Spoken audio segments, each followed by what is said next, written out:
అంటే ఏంటి సార్ ఇప్పుడు ఇవన్నీ లడ్డు దగ్గర నుంచి చూసుకున్నట్టయితే ఆ కల్తీ విషయం మాట్లాడినప్పటి నుంచి వెళ్ళి చంద్రబాబు నాయుడు గారు ఏవేవి గతంలో మాట్లాడారో అవన్నీ బయటకు వస్తున్నాయి. మరి దీని గురించి ఎందుకు అక్కడ అంటే ఆ పార్టీకి సంబంధించిన వాళ్ళు ఎవరు కుటుంబ ప్రభుత్వం నుంచి ఒక్కరు కూడా ముందుకు వచ్చి మాట్లాడట్లేరు? ఎందుకు మాట్లాడట్లేదు? అసలు ఏంటి దీని వెనకాల? మరి అబద్ధాన్ని నిజమే చేయగలరు ఎవరన్నా? ఇప్పుడు హెరిటేజ్కి వెళ్దాం, నువ్వు ఉందా ఆ షోరూమ్కి వెళ్తే ఏదైనా ఎందాపూర్లో తయారు చేసి తెరబడిపోతుంది, లేదంటే అలా అది వెరైటీ. ఇంకోటి ఎవడు బోలేబాబు గారు, వాళ్ళిద్దరు తయారు చేసి మన మొహాన్ని తగలెడుతున్నారు. ఈ రెండు యాన్సిలరీ యూనిట్స్ కాదు, అవి manufacturing units. Manufactured at Indapur అని రాసి ఉంటుంది. నువ్వు ఏదైనా ప్రోడక్ట్ తీసుకుని చూడు అక్కడ హెరిటేజ్లో. ఆర్ఓసీకి వెళ్దా, ఇందాపూర్ షేర్ హోల్డర్స్ని తీసుకొచ్చి లక్ష, ఇప్పుడు 41% నారా కుటుంబానికి ఉంది. ఎవరికి? నాన్నగారికి, వాళ్ళ భార్య గారికి, అబ్బాయికి, కోడలమ్మకి అండ్ మనవడికి. మనవడు గార్డెన్ ఎవరు? పేరెంట్స్ ఏమంటారు? నువ్వు కథలు చెప్పకు. మైనర్కి స్టాక్ హోల్డర్స్ కడితే నాన్న అమ్మ పేర్లు ఉండాలి దాంట్లో, ఉన్నా లేదా క్రాస్ చెక్ చేయవు సరే.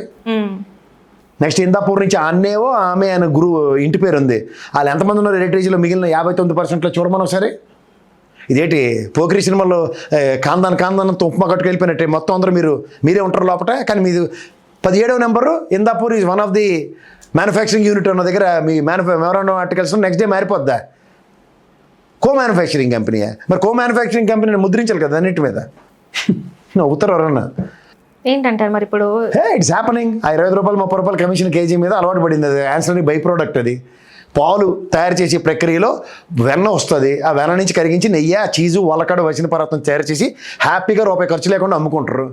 దాని మీద కూడా ఇంకా సంపద సృష్టిస్తామని చెప్పి సంపద దోపిడీ జరుగుతుంటే ఏం చెప్పాలి వాళ్ళకి? ఊరుకుంటున్నామన్నా? ఏంద్రా హైకోర్టు, ఢిల్లీ హైకోర్టు ఇచ్చింది రమ్మను. మమ్మల్ని డెఫమేషన్ కేసులు వేశారు కదా హెరిటేజ్ వాళ్ళు. ఎవరెవరి మీద కేసులు అయితే వాళ్ళందరూ మేసం మీద చేసి తొడగొట్టి వెళ్తారు. కోర్టు ఏంటి ఉత్తినే హెరిటేజ్ మీరు అన్నారా అంటే అన్నారని చెప్పి 1000 కోట్లు కట్టండి 100 కోట్లు పెట్టండి అని చెప్తారనుకుంటున్నారా? ఎందుకు అన్నారని ప్రశ్నిస్తుంది, ఎందుకు అన్నామని చూపిస్తారు. అదేరేటు ఉంటుంది విషయం చెప్పనా? పొడి కబుర్లు చెప్పుకుని 4 ఛానళ్ళు ఉన్నాయి కానీ ఓదరగొట్టి బెదరగొడితే బెదిరివాడు. మా అయితే చంపుతారు, మా అయితే కొడతారు, లేదంటే ఒక సెట్ ఆఫ్ టీమ్ని పెట్టి ఎలాగో తిట్టిస్తున్నారు రోజు నువ్వు ఫోన్లు చేసి.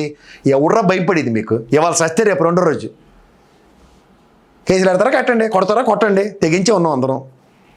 ఎవడు భయపడతాడు? ప్రజాస్వామ్యం. మహానుభావుడు రాసిన రాజ్యాంగంలో మాకు సర్వ హక్కులు ఉన్నాయి. మీలా దిక్కుమాల రెడ్ బుక్లు, వలకాడు బుక్లు కాదు కదా. మాకు ఇచ్చింది మహానుభావుడు రాసిన రాజ్యాంగం, అంబేద్కర్ అనే మహనీయుడు ఇచ్చిన రాజ్యాంగం. దాంట్లో మాకు హక్కులు, జీవించే హక్కు ఎలా ఉందో మాకు తెలుసు, వాక్ స్వాతంత్రం ఎలా వాడుకోవాలో తెలుసు. ఏంటి డెఫమేషన్ కేసుల కోసం ఎదురు చూస్తున్నాం. ఎందుకంటే అసెంబ్లీలో మండలంలో భయపడి చేస్తున్నారు కదా చర్చించడానికి. ఇవాళ పయ్యోళ్ళ కేసు ఫ్రస్ట్రేట్ అయిపోయి కొట్టించాడు కదా బైకులు. ఎందుకు వస్తుంది F2 సినిమాలో ఫ్రస్ట్రేషన్? కొంతమంది అట్లా మాట్లాడుతూ ఉంటే వాళ్ళని ఇమిటేట్ చేసేసి కూడా వీడియో చేస్తున్నారు. అది ఎంత ఏమన్నా ఎడ్ చేస్తారు అంటే వాళ్ళ ఏజ్ కూడా మీరు గౌరవం ఇవ్వరా సార్? ఎందుకు ఇవ్వాలి? వాళ్ళు అంటే ఇప్పుడు బొత్స సత్యనారాయణ గారు మాట్లాడారు. నేను మళ్ళీ చెప్తున్నాను, బొత్స సత్యనారాయణ గారు పెద్ద ఆయన వయసు రీత్యా ఆయన ఆరోగ్య సమస్యల వల్ల ఆయనకి పక్షవాతం ఎఫెక్ట్ అయింది. నోటికి చెయ్యికిను ఆయన ట్రీట్మెంట్ తీసుకున్నారు, కాస్త మాట్లాడతారు, ఆయన తొట్టుబాటుతో మాట్లాడతారు. అదేం తప్పమ్మా? నాకు అర్థం కాదు. దాన్ని కూడా వాళ్ళు ఇమిటేట్ చేసేసి వీడియోలు చేసి అలా కర్మ మాదే. ఒక మనిషి స్టేచర్ని ఎదుర్కోలేక మండల్లో గడగడలాడిస్తుండు, దడదడలాడిస్తుండు. మాట్లాడు మనం చీజ్ డబ్బా పోనీ చీజే వెన నుంచి తీసేది కదా చీజ్. అది ఎక్కడిది? దాని మీద మ్యానుఫ్యాక్చరింగ్ ఇందాపూర్ ఉంది. ఇది బెటా క్యారెక్టర్, తిక్కుమాల క్యారెక్టర్ చెప్పారు కదా. మీ కొంప ముంచిన కుటుంబంలో ఉన్నాడు కదా అగ్రిక్ గోల్డ్, మా అందరి కడుపులు కొట్టినాడు. ఏంటి మాట్లాడాడు? ఇందాపూర్ మీ కూడా మీకు కొంప ముంచాడు కదా. పుచ్చకాయలు దొంగంటే భుజాలు తడుకుని హెరిటేజ్ మాదేం చెప్పాడు కదా. వాళ్ళ మీద కేసులో ఉండి పెట్టి ఎవడే భయం పడేది వాళ్ళకి. కానీ అండ్ ఇంకొక క్వశ్చన్ సార్, ఇక్కడ ఏంటంటే చాలా వరకు టీడీపీ వాళ్ళు మాట్లాడినప్పుడు ఏంటంటే ఏడుకొండల గురించి రాజశేఖర రెడ్డి గారు తప్పుడు ఆలోచన చేశాడు కాబట్టి రాజశేఖర రెడ్డి గారు అలా అయిపోయారు అని చెప్పేసి వర్ణించారని చెప్పేసి చాలా వరకు మాట్లాడుతూ ఉంటారు సార్. మరి ఈరోజు ఈ కల్తీ లడ్డు పుణ్యమా అని చెప్పేసి చంద్రబాబు నాయుడు గారు ఏమేమైతే మాట్లాడారో అవన్నీ బయటకు వస్తున్నాయి. మరి ఇప్పుడు ఎవరు ఏంటి అనేది తెలుస్తుంది కదా. మరి ఇప్పుడు దీని మీద ఎవరు స్పందించట్లేదు. 90వ దశకాల్లో వెయ్యికాల మండపం ఎరగొట్టిన తర్వాత మా రియల్ ఎస్టేట్ బ్రోకర్ చిన్నగిరి ఏమో దాన్ని చెత్తకుండితో పోల్చాడు. పరిస్థితి ఏమైంది?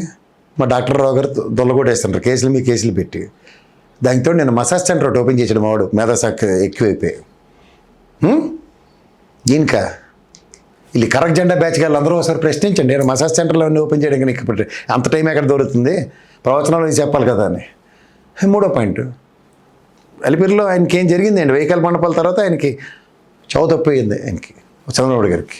అయితే దేవదేవుడితో పెట్టుకున్న వాళ్ళు ఎవరు కాదు. దేవదేవుడికి మంచి చేస్తే శిక్షించబడ్డాడన్న అపవాదం రాజశేఖర రెడ్డి గారికి వేస్తున్నారు.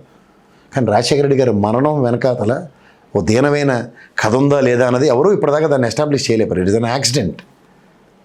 మరి మీకు యాక్సిడెంట్ అయింది కదా, మరి దీన్ని ఎందుకు వర్ణించుకోలేరు? వెహికల్ మండపం ఎరగొట్టిన తర్వాత కదా మీకు ఆ ప్రమాదం జరిగిందని మాట్లాడితే దైవం నిర్ణయం ఎవరు చావు పుట్టుక అంతే. ఇంటి దైవం అని మాట్లాడతారు కదా సార్, ఇప్పుడు ఇంటి దైవం అంటారు చంద్రబాబు నాయుడు గారు.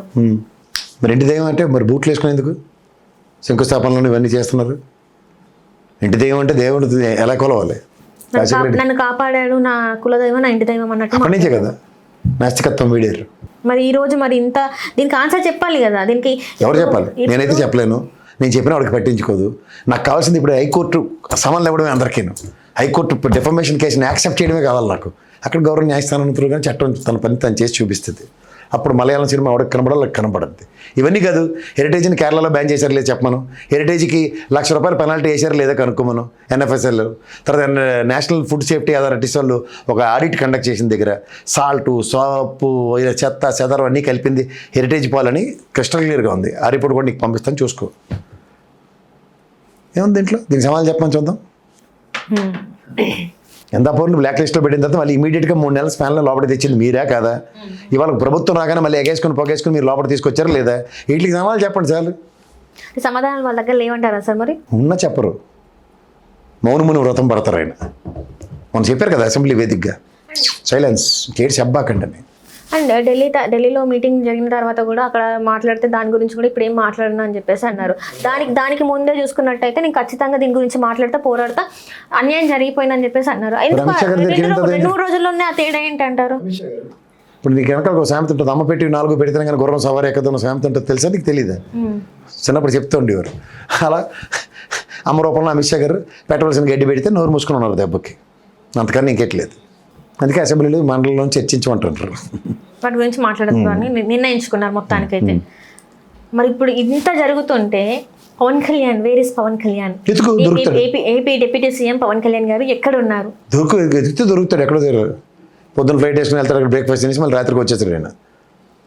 ఎయిర్పోర్ట్ బేగంపేటలో చూడు, అది ప్రైవేట్ వాళ్ళకి అలౌ చేసినా చేయకపోయినా రెగ్యులర్ తిరుగుతూ ఉంటాడు ఆయన. అసెంబ్లీ సమావేశాలు జరుగుతున్నా కూడా అక్కడే ఉన్నాడు ఆయన ప్రజెంట్. రాత్రికి ఇక్కడికి వస్తాడేమో కనుక్కో, చూస్తే చేసిపోద్ది. ఏడు చేయాలి ఆయన.